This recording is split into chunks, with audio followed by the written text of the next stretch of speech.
자, 윤석열을 일주일만 볼 것이냐.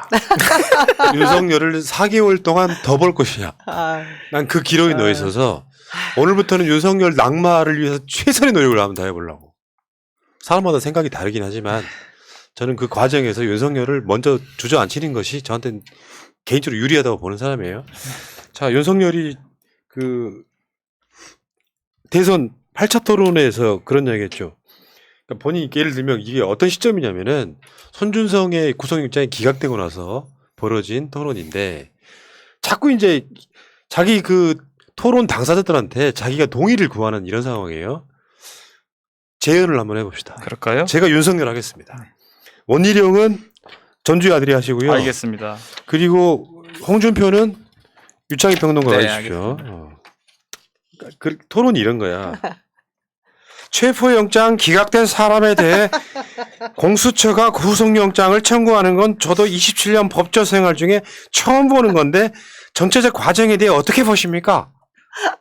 구체적으로 뭘 물어보시는지 모르겠지만 왜 저한테 물어보시는지 모르겠습니다. 말씀하신 부분에 대해 강론에 대해 잘 모르겠고 총론 부분에서 부당한 부분에 맞서 잘 이겨내시길 바랍니다. 네가 해결해 이런 뜻이야. 여권 실세가 공수처에 국민의힘 경선 전에 손검사를 구속하라고 한 것에 대해 어떻게 생각하십니까? 우리 당의 경선 개입 아닙니까? 정책 토론하자고 하는데 왜 개인 인사를 묻고 있으신지. 근데 한마디 하자라면 본인의 수사할 때는 정당한 수사고 본인이 수사를 당할 때는 정치 공작이라고 하는 것. 아니 그러니까 코미디하고 있는 거야. 손준성이 영장이 기각되니까 윤석열이 좀 기고만장한 거지. 나는 이제 뭐 벗어났다 이렇게 생각을 했던 모양이에요. 그래서 자기가 자기 의제로 던졌는데 다른 후보들이 그걸 안 받아준 거죠. 야, 네가 하면 수사고 남이 하면 정치 공작이냐? 요렇게 된 거죠. 아니 이분들도 헷갈리실 거 아니에요. 분명히 윤석열은 손준성이 추미애 사람이라고 했잖아요. 그랬던 사람이 왜 이 사람 영장 기각되는 사안을 가지고 여기서 자기들 토론회에서 이런 얘기를 하냐고요. 그죠? 그 말 자체에 섞기도 굉장히 난감했을 것 같습니다. 그러니까 이 처음 주도권 토론했을 때 한 6분 정도 시간을 줬는데 이 6분을 원희룡하고 홍준표한테 다 썼는데 처음에 본인이 그냥 장황하게 설명을 다 해줬어요. 이 내용이 어떻게 되었고 누가 어떻게 짜집기가 뉴스가 나왔고 이거에 대해 손준성이 처음에 체포 동의가 안 됐고 그다음에 구속영장이 기각됐는데 여기에 대해서 어떻게 생각하냐고 원희룡이 딱 물으니까 원희룡이 되게 난감해하면서 그걸 왜 나한테 묻지? 당신의 일인데? 하면서 이제 뭐 강론은 그렇고 뭐 총론은 어쩌고저쩌고 말을 하니까 또 한 번 더 물어요 원희룡한테. 그러니까 원희룡이 답답해가지고 아니 모르겠다고 나는 뭐 이런 얘기를 했고 그 다음에 이제 시간이 한 1분인가 남았어요. 그러고 나서 바로 홍준표한테 물어보니까 홍준표가 이거 왜 묻냐고 도대체 그리고 왜 네가 수사할 때는 당연한 거고 네가 수사받으니까 그게 문제가 있냐라고 하는데 저는 개인적으로 윤석열이 오히려 좀 쫄아서 이런 질문을 한 게 아닌가. 그러니까 먼저 본인이 이걸 털어내고 싶고 또 이것을 국민의 당이라든지 국민의 당 이 사람들이 자기를 도와줬으면 하는, 왜냐하면 이거 자체가 상당히 위험할 수 있다라는 생각을 했기 때문에 먼저 던졌는데 이 사람들이 어차피 네 일은 네가 해결하고 경쟁 관계잖아요. 그러다 보니까 나 몰라라 한 것이 아닌가 생각을 좀 하고 있습니다. 저는 윤석열이 이 고발사주 관련해가지고 털어내고 싶은 심리는 이해가 되거든요. 근데 털어내려면 두 가지 방향으로 나아가야 될 거라고 생각을 해요. 첫 번째는 뭐냐면 떳떳하다면 영장이 발부 안 된 거에 대해서 영장이 발부 안 됐다 이 정도로 나가면 안 되고 더 세게 손준성이 나가서 조사 받아라. 네가 안 받아가지고 이런 일이 벌어진 건 아니냐. 그렇지. 더 세게 가던가 아니면 아예 고발사주 언급 자체를 하지 말아야 돼요. 이렇게 지금처럼 애매하게 딱 보니까 영장 정도 기각됐는데 그 정도 건드리고 나가 그러면 고발사주 의혹에서 본인 스스로 헤어날 수 없다고 생각하는데 그런 생각을 안 하고 계속 이 토론회장에서 이 정도로 확 센 것도 아니고 아예 발 빼는 것도 아니고 애매한 스탠스로 가는지 이 전략적으로 좀 잘못했다. 그러니까 내가 봤을 때 얘가 좀 모자라. 쉽게 정리해. 본인은 손준성이 영장이 기각됐다고 자랑하고 싶은 그렇죠. 거고요. 왜냐하면 지금 이제 경선이 이제 투표가 시작되는 바로 그 즈음이라서. 근데 이제 제가 윤석열을 먼저 떨어뜨렸다고 생각하는 게 이런 지점이거든요. 국민의힘 후보들은 윤석열이 그런 비리가 있다는 걸 다 알잖아요. 손준성이 누가 시켰겠냐. 다 아는 상황이죠. 일단 공감이 안 되죠. 지금은 경쟁하는 상황이잖아요. 그런데 이런 게 있어. 윤석열이 경선에 떨어지고 수사를 받게 되면 홍준표 등 올라간 후보는 윤석열 쉴드를 못 쳐요. 오히려 끌어내기 쉬워. 그러니까 윤석열 수사하기도 쉽고 우리들 입장에서 진짜 한 2년 동안 지긋지긋했던 윤석열을 심리적으로 털어낼 수가 있어. 우리 사기는 올라가. 그런 차원에서 제가 윤석열을 떨어뜨려야 된다고 계속 주장을 하는 거예요. 저도 마찬가지 생각이고요. 사실 뭐 여기 지금 계속 뭐 이재명 대 누구 이런 식으로 설문조사까지도 하고 그런 뭐 여론조사들이 계속 나오고 있는데 우리들이 뭐 상대가 이재명 후보에게는 누가 더 약하냐. 저는 그건 없다. 전혀 없다. 그런 가정은 있을 수 없는 것이고 실제로 이재명 후보가 가진 그 아젠다와 뭐 주도권을 가지고 뭐 이 싸움에서 이기면 되는 것이라고 생각을 하고요. 윤석열이라는 그 후보가 가진 원죄에 대해서 이 검찰의 사유화 그리고 오래된 그 특수부 수사관들의 그 문제점들 그리고 조국 전 장관에게 행했던 그의 모습들을 사실은 심판을 받아야 되는데 후보가 되는 순간 모든 게 올 스톱 될 것 같잖아요. 저는 그래서 사실 윤석열이 지금 뭐 홍준표 후보와 이 뭐 여론조사에서 뭐 비등한 차이로 홍준표 후보가 또 상승세를 타고 있다고 하니 일면 저는 사실 기대를 하고 있습니다. 네. 죄를 받아야 되지.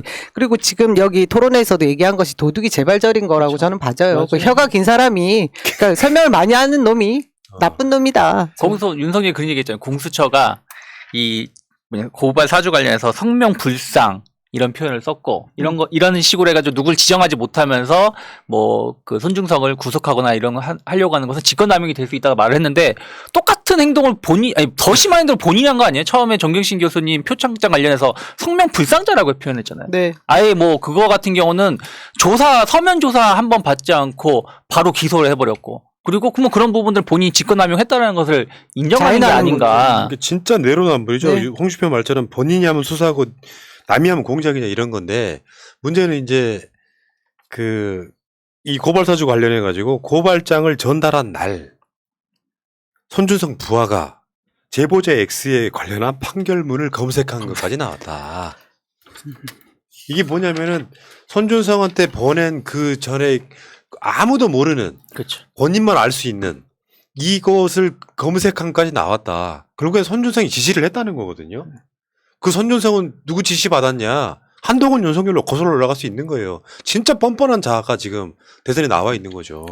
그렇죠. 그러니까 그때 그 MBC PD수첩에서 조성은 그 녹취록 복구했을 때 내용이 나온 것 중에 하나가 아무도 지금 그때 당시에는 몰랐었던 혹은 언론에 나오지 않았었던 그 검언 유착 관련해가지고 너무 자세하게 김웅이 알고 있는 것 같은 느낌? 혹은 그런 뉘앙스를 풍겼었는데 그게 결국에는 그 전에 이미 이러한 것을 찾아서 이제 서로 간에 공유를 한 것이 아닌가라는 증거가 좀 나오고 있는 것이고 예. 그러면 저는 처음에 이제 추론을 한 게 뭐냐면 김홍은 여러 갈래 중에 하나였다라고 처음에 생각을 했었거든요. 무슨 얘기냐면 검찰 쪽에서 이 고발 사주를 할 때 A, B, C 이렇게 여러 가지 루트가 있는 상황에서 김홍도 그냥 그 하나의 그 루트에 불과할 수도 있다. 그런데 여기서 관리를 잘못해서 이게 전체적으로 걸린 것이 아닌가라는 생각을 좀 했었는데 그때 여기서도 말씀드렸고 그게 아니라 아예 주도적으로 같이 참여를 한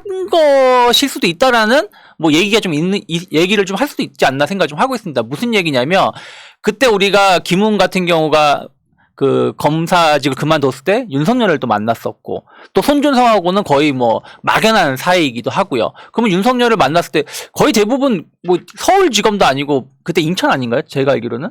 그런데 거기서 서울까지 와서 윤석열을 만났다? 이것은 이미 사전에 어떤 모의가 있었고 김웅 같은 경우는 그때 이제 바른미래당에서 이제 바른미래당에 있었던 그쪽에 처음에 나왔었고 이게 합당하는 과정이었기 때문에 뭔가 자기가 처음 선거를 나오는 것도 있고 하니까 뭔가 자리를 만들기 위한 라인을 만들기 위해서 처음부터 같이 공작을 주도했었던 게 아닌가라는 예. 추론도 해볼 수 있지 않나 생각합니다. 여기 지금 과정이 있어요. 그러니까 이름이 다 나왔죠. 네. 지금 성상욱, 이몽석이 이제 아까 말한 그 검색을 해봤다는 거잖아요. 제보자 X에 대해서.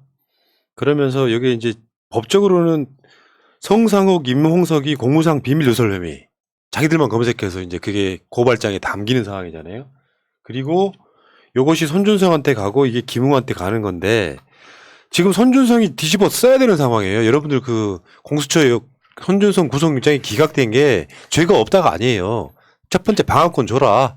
그리고 제가 앞으로 수사에 협조하겠습니다 하니까 그냥 봐준 측면이 분명히 있고 이게 정상이라고 하더만.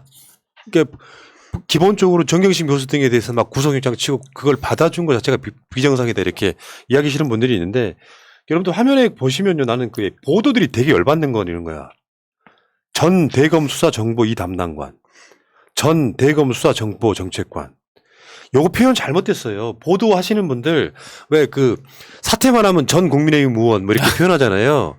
이런 보도를 할 때는 전이라고 쓰시지 말고 당시라고 써줘야 알아먹어요. 네. 그렇죠. 그러니까 이게 이 시점에서는 현이었는데 계속해서 쓸 때 전이라고 쓴단 말이야. 이게 보도 잘못된 거예요. 당시라고 써. 당시. 그렇죠. 아무튼 이 구조가 지금 나왔어.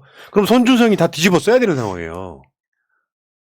거의 뭐 독박 수준인데 이제 이것을 이제 다들 아실 거 앞에서 몇 번 다 말씀하셨지만 이제 윤석열이 되냐 안 되냐 최종 후보가 그 기억 나지 않으세요? 조성은 씨가 녹취록만 제공한 게 아니라 그 당시에 나 말고 실제로 내부의 검사 누군가도 제보하는 사람이 있다라는 식의 그 얘기를 한 적이 있습니다. 저는 지금 공수처가 이 사안들에 대해서 얼개도 다 알고 증거도 다 가지고 있을 거라고 생각이 들어요. 그럼에도 불구하고 지금 계속해서 이 날짜가 미뤄지는 이 수사 상황들이 굉장히 아쉽고 화가 나는데요. 아까 보도도 마찬가지입니다. 이 성상욱, 뭐 이몽석 이런 검사들이 당시에 판결문이라는 것은 개인정보법 위반도 되는 것이잖아요. 저기 본인하고 해당 판사 외에는 볼 수 없는 것들을 다 취득한 것이고 공무상 비밀 업무 위반 사항들도 다 있는 것이고 손준성은 또 그 수사받으러 가서 본인이 김웅에게 보냈던 기억이 없다라는 식으로 지금 구술을 했다고 하는데 지금 상황들이 분명한 디지털 증거가 있는 상황이잖아요. 그렇죠. 이것에 대해서 빠른 수사를 못하는 것이 저는 정말 이해가 안 되고요. 네. 공수처에 명운을 걸고 뭐 지금 날짜 질 때입니까? 지금 보면 손준성이 자기가 변호인이 뭐 아직 선임이 안 됐다 뭐 이런 식으로 하면서 11월 5일까지 끌고 가려는 거잖아요. 이걸 봐주고 있는 것 같아서 예. 그러니까 문제라고 앞으로 생각해요. 윤석열을 일주일만 더 볼 거냐, 4개월을 더 볼 거냐가 저한테는 굉장히 중요하다니까요. 관계도 한 번만 다시 한번 보여줄래요? 여기 이제 디테일 중에 하나인데 사실 약간 저는 증거인멸이에요. 관계도. 그 느낌이 뭐가 있냐면은 여기 손준성이 김웅한테 사진 파일로 보내잖아요. 판결문을 검색해가지고 고발장을 작성을 해. 근데 그 고발장을 그대로 문서로 보낸 게 아니라 그걸 찍어서 보냅니다. 그 문서를 누가 작성했는지 들키지 않기 위해서. 이것도 기본적으로는 공작에 있어서의 중요한 스킬 중에 하나였던 거죠. 어쨌건 저는 손준성이 공수처 불려가서 이거 다 내가 했습니다라고 뒤집어 쓰긴 좀 어려운데 그러니까 이제 국민의힘 경선 바로 그 직전이나 직후에 나가겠다고 이야기한 게 이런 거랑 관련이 있는 거죠. 그렇죠. 윤석열이 지금 뭐 대선 후보가 되거나 하면 자기 사건 자체가 이제 내가 뒤집어 쓰고 들어가도 된다라고 생각하는 결정을 할 수가 있는 것이고요. 이 과정들이 다 포함되어 있는 게 아니냐 이런 생각을 해봤습니다. 그리고 송영길 대표가 한 말인데 손준성 영장 기각은 과대 보도하고 윤석열 징계 정당했다는 보도는 쥐꼬리만큼 보도한다. 그거 사실 맞거든요. 그렇죠. 어마어마한 사건 두 가지가 부딪혔어. 에이. 근데 손준성 영장 기각은 대단한 일이 아닙니다. 왜냐하면 최대한 방어권을 보장해 주는 건 맞아요. 근데 요거는 엄청 그게 마치 윤석열이나 손준성이 잘못이 없다는 듯. 근데 현직 검찰총장이 법무부 장관한테 징계가 정당했다는 그 보도는 그렇게 크게 안 나와. 이렇게 언론이 엄청 기울어져 있는 거죠.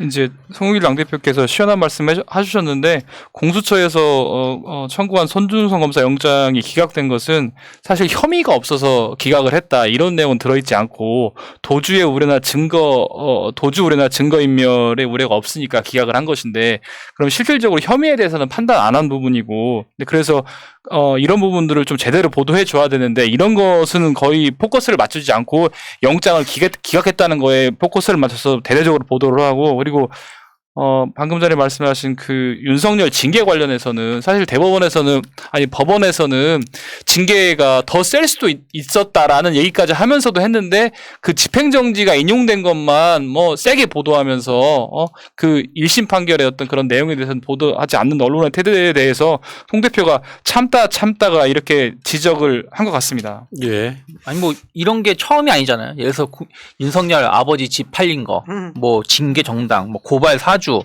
뭐 이런 장모 뭐 김건희 관련된 가족사 얘기 전혀 그냥 단신 정도로 끝나고 또 그 발언들도 다 끝나고 무엇보다 국민의힘에서는 윤희숙이라든지 지금 김웅이라든지 이준석 관련해서도 뭐 군대 문제라든지 아버지 제주도 땅 문제 이런 부분들에 대해서도 그냥 단신으로 끝나요. 근데 만약에 똑같은 혹은 비슷한 유형의 민주당에서 발생하면 뭐 한 1박 2일, 2박 3일 동안 맞습니다. 메인에 올리는 부분들. 우리 피의식이 아니야. 에휴. 실제 언론들의 거의 한 80%는 국민의힘 부류로 선수로 뛰고 있는 거예요.